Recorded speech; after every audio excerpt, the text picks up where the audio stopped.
Reply मोनगोन नामा लोगो हमनो फैलाय गेटआ खेवना होजागोन नामा थांलाय हाइ प्रफाइल नेताफोरनाव दा हाइ प्रफाइल होननायखौनो जोंनि रायजो राजा बिथांमोनहा लुबैयाखै गावनि फिसाजोफोरनि साख्रि होबाय बेखौबो रायजो राजा बिथांमोनहा बुजिजोबखागौ खुनु बुजायनांगौ दरखार गैला गावनि फिसाजोफोरनि साख्रि होबाय हाग्राखौ जे दंस' खालामबाय बेखौबो बुजिजोबगौ जा दङ एलु एला रायजो राजा बिथांमोनहा बुजिजोबखागौ आं नोंथांमोननिसिम मोनसे भिडिअ आपडेट लाना फैलायबाय दा UPPL नि भटखौनो लस खालामनाया सोर खालामखो दा गावस्रा होनाया सोर गावस्रा होखो दा गोरा गोरा थन्ने थन्नै बाथ्राजों बेफ्रुबाय गासैबो बाथ्राफ्रानो सिंनि खोथानिफ्राय ओंखारबोजोबबाय दा जे सिगां समाव हाग्राफोरखौ डिस्ट्रय खालामनानै दा बै समाव फोजोबबोनाय बा माखासे हादान एवनाय बेफोरनि बाथ्राखौ आं बुंनाय नङा दा UPPL निफ्रायनो गावस्रानाय दा UPPL निफ्रायनो जोगार जानाय होननांगौ डक्टर सांग्रां ब्रह्म सारा मा खोथा बुंदों नोंथांमोना खोनासंनानै लाग्रो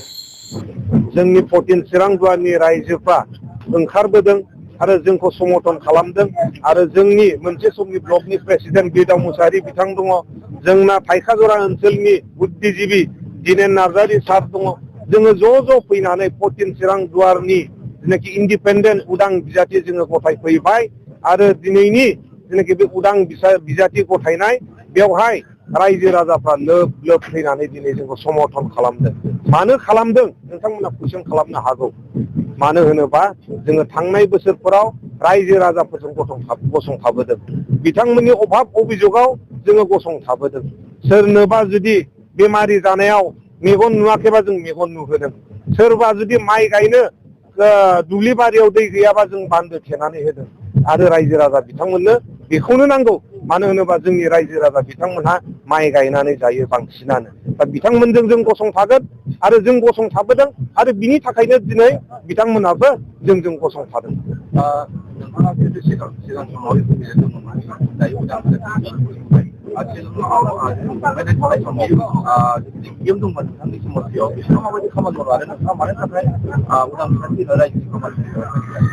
रायजोआ उदां लुबैदों गिदिर गिदिर नेता जाय बिथांमोना गावखौनो राजा बायदि सानो वाट्सएप कल हरबाबो हरफिना मेसेज हरबाबो हरफिना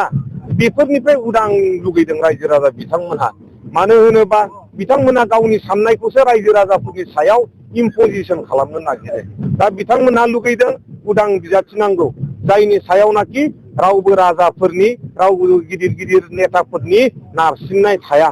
उदां भाबै रायजो राजानि गांनाय उखैनायखौ सुफुंनो हायो दिनैनि दिनाव जोङो दा नुनो मोनबाय गोबां बेवहाय नोंथांखौ जोंहा लोब लोब मदद होनो फैबाय उननि समाव भट बुनाय समाव नोंथांखौहाय मदद होनो थाखाय मा खावलायगोन रायजो राजाफोर बेनोल' जिहेथु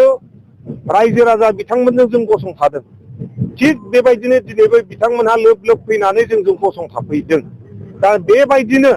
नैबे 22 तारिखआव जेनाखि इलेक्सन जानो थांगासिनो दं भटिं जानो थांगासिनो दं बेवहायबो रायजो राजा बिथांमोनहा लोब लोब फैनानै जोंनि जेनाखि सबि ओंखारगोन बे सबियाव भट होगोन होननानै जोङो आं मिजिंथिदों आरो आङो बेखौनो बिथांमोननो बुंबावदों जोङो रायजो राजानि थाखायनो ओंखारदों रायजो राजानि थाखायनो गसंथानानै जोङो खामानि मावलांगोन दिनै जोङो गावनि उदैनि थाखायल' बेवहाय ओंखारबोआखै गावनि उदैनि थाखायल' जुदि ओंखारोबा आङो दिनै 3 लाख टाकानि साख्रि गारनानै फैदों पार मान्थ 3 लाख टाकानि आं साख्रि गारनानै फैदों नाथाय जोंनि दैदेनगिरि रनजित बसुमतारी बिथांमोनहा गावनि फिसाजोखौसो सिनायग्रोदों रायजो राजाखौ नङा जोंनि खाम्फा बरगयारी बिथां 17 बोसोर सालायलांबाय बिथांनि कार्यकलापखौ जोंनि रायजो राजा बिथांमोना मिन्थिखागौ दा बिनि थाखायनो जोङो जोंनि रायजो राजा 14 चिरां दुवारनि गासैबो जाति जनगोष्ठीनि रायजो राजा बिथांमोनहा उदां लुगैदों आरो उदां बिजाथिखौनो लुगैदों खाम्फा बरगयारी बिथाङा 17 बोसोरावनो जेबो मावनो हायाखैबा UPPL आव थानानै बे 5 बोसोर फैबा मालाय मा मावनो जोंथ' ओरैनोबो गावनि न'खरनि थाखा फैसा जा एसे दङ बेखौ गारनानैबाबो 100 जननिबो बारा जोङो मेगन अपारेसन खालामनानै होबाय 200थानिबो बारा जोङो बान्दो लामा बानायनानै होबाय दा जोङो पावार थायोबाथ' आरो अनेक खिसु जोङो मावनो हायो दा बिनि थाखायनो रायजो राजा बिथांमोना जोंखौनो लुबैथारदों दुलाराय बर' फरायसा आफादा राजखान्थिजों लोब्बा गैया होननानै बुंबाय थायो नाथायहाय मोनसे खोथा दुलाराय बर' फरायसा आफादनि गाहाय नेहाथारि प्रनिन्द्र बसुमतारिया लाइमोनफोरखौ लानानै थांनायनि उनाव राजखान्थिनि उदां बाथ्रा सावरायनाय समाजारि जों फोसावबाय थादों बे बेलायाव माबोरै फोरमायनाय दुलाराय बर' फरायसा आफादा जाहैबाय हारिनि सिनस्रि जोङो बयबो बेयावनो फरायसा आफादावनो जोंनि हारिया सोनारनानै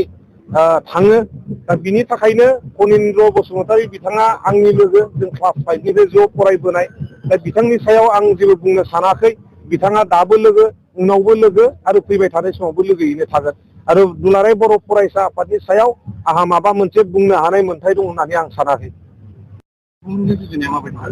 बे हाइ प्रफाइल होननायखौनोथ' गाज्रि मोनदों दा जोंनि रायजो राजा बिथांमोना बे हाइ प्रफाइलनिफ्राय नोङो वाट्सएप मेसेज हरलाय नोंथाङा रिप्लाइ मोनो नामा जों जे बिराद खस्थ' खालामनानै देरहाहोहरो जोंनि बे काजलगावफ्राव सानैसो MP थानायनाव वाट्सएप मेसेज हरलाय रिप्लाइ मोनगोन नामा लोगो हमनो फैलाय गेटआ खेवना होजागोन नामा थांलाय हाइ प्रफाइल नेताफोरनाव दा हाइ प्रफाइल होननायखौनो जोंनि रायजो राजा बिथांमोनहा लुबैयाखै बिथांमोना गावखौनो राजा सानबाय साफा राजा सानबाय बिनि थाखायनो बे राजाफोरनिफ्राय मुक्त जानो थाखाय दिनै उदां नांगौ होननानै बुंदों दा बिनि गेजेरावनो भट जाजासिमाव गोबां दोलोफोरा थांनानै रायजो राजाफोरखौहाय माखासे खोथा बुंहैगोन बुजायहैगोन बे समाव नोंथांनि समाजनि माखासे रायजोफोरखौ माबायदि थांखि लाना थागोन रायजो राजा बिथांमोना बुजिजोबखागौ खुनु बुजायनांगौ दरखार गैला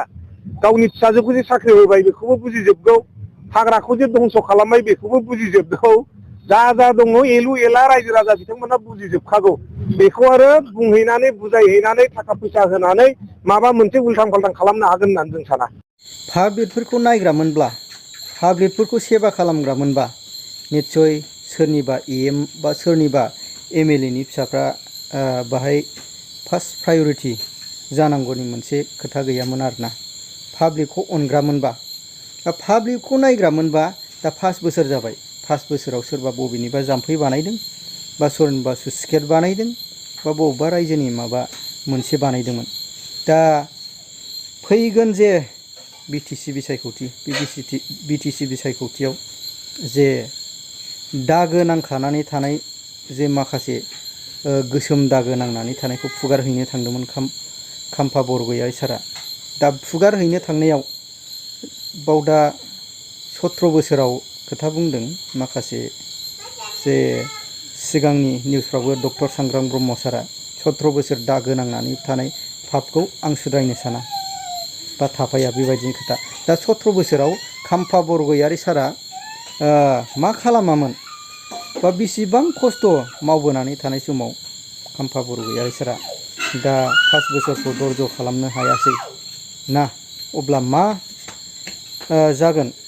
दा फैगौ जे BTC बिसायख'थि बे BTC बिसायख'थियाव बेखौ उसिला लानानै दा डक्टर सांग्रां ब्रह्म सारा मानाव गेदेर BTR आव EM बिबान मावलांनाय रनजित बसुमतारीनि सायाव गोरा गोख्रों थन्ने रावजों बुंलांजोब्बाय अब्ला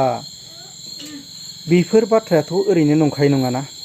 हादान एवनाय समाबो सोरनि सरखार समाव हादान एवखो रायजोफोर बुंदो नङा होमबा दा इफाबां मानि दंफां फानबाय बारहोबाय बियो सोरनि फरेस्ट मिनिस्टारनि समाव फानामोन दा नोंथांमोना मिथियाखै नङा होमबा ना रायजोफोर अब्ला नोंथांमोनहा नायदो सोर सरखारनि समाव बेबायदि जोबखो सोर EMनि समाव सोर फरेस्ट मिनिस्टारनि समाव बेबायदि हाग्रा बिफान माखासे हादान दाननाय बा हादान बर'नि जे माखासे माबाफोरखौ होग्लुंजोबनाय हादानफोरखौ बर'नि निथायानो बर'नि जेनो सरखारानो बर'नि सायावनो नासयनाय अब्ला सोर सरखार बानायखो नोंथांमोनहा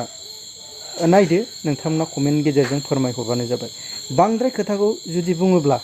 मोजां खोथाजों जुदि फोरमायना होयोब्ला सोरबाया सोरनियावबा बांद्राय दिहिब गोलैयो ना जायफोर गामि एरिया सिंफ्राव थायो बैफोर रायजो राजाफ्रा सोरबा निस्सय जोङो भिडिअ बानायग्रा मोजां भिडिअ बानायोबाबो माखासे सोरनियावबा गाज्रि राव ओंखारहैनाय बेफोरबायदि जाहैयो नङा होमबा दा दा ओंखायनो रायजोफोर नोंथांमोनहा फोरमायहरदो दा फैगोन जे बिटिसि बिसायख'थियाव सोर सरकारा देरहागोन नोंथांमोनहा निस्सय बुजिखासिगौ नोंथांमोनहा बे भिडिअनि गेजेरजों आरो कमेन्टनि गेजेरजों फोरमायहरबानो जाबाय आरो जायफ्रा आंनि जेके मोसाहारि चेनेलाव गोदान नोंथांमोनहा चेनेलखौ साबस्क्राइब खालामनानै लाबानो जाबाय आङो बेखौनो गुरै खावलायनाय थाबाय।